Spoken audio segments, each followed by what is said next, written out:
Ready or Not is a different kind of Eat the Rich movie. The sequel to the sleeper horror hit of 2019 is finally here, but it's not just a retread.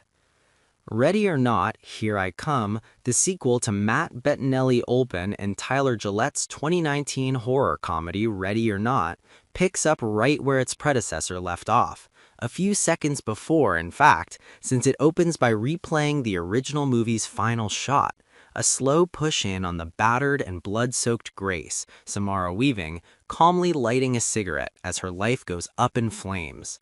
But this time, the camera stays on her longer, past the final quip and the cut to black, as the weight of what she's just been through hits home. A foster child who never had, in her words, a real family, she thought she'd hit the jackpot, finding a loving husband-to-be who happened to be the eldest scion of a board game dynasty.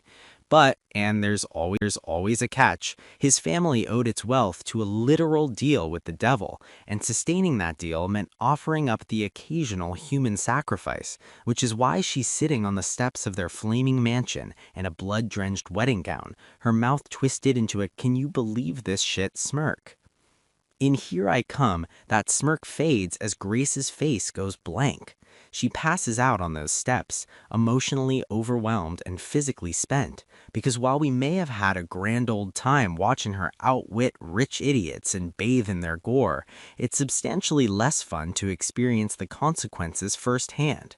From The Wolf of Wall Street to Succession, we love our stories about the ultra-rich, the ones that let us vicariously bask in their luxury before watching them get taken down a peg.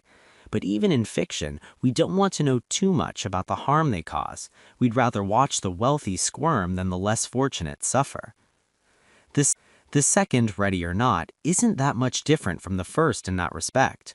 What drives the movie is the spectacle of Grace, toughened by life and made resourceful by necessity, outwitting, outplaying, and outlasting a hunting party of pampered fail sons and fail daughters who've got everything but, fortunately for Grace, don't know how to use it. It's not much good having a rocket launcher if you don't know which end the rocket comes out of. The screenplay, again by Guy Busick and R. Christopher Murphy, makes a few tweaks, namely by pitting Grace against a handful of competing families rather than just one, and giving her a sister, Faith, who plays Katherine Newton, who has to survive alongside her. The first film made much of Grace being alone in the world. The second is not much interested in explaining why she never got around to mentioning her sibling. But there's a subtle difference in tone, established early on when silvery patriarch Chester Danforth gets the word that the demise of the first movie's family has opened up a seat at the head of the satanic cabal that runs the whole world. He's watching TV at the time, footage of a nondescript military quagmire somewhere in the world, explosions accompanied by a caption reading "No end in sight." He picks up the phone, speaks a few words, and just like that, the war is over, because he wants it to be. It's a joke, and a pretty good one, a tip of the horned headdress to Bettinelli-Olpin and Gillette for recognizing that Cronenberg has always had a wicked sense of humor.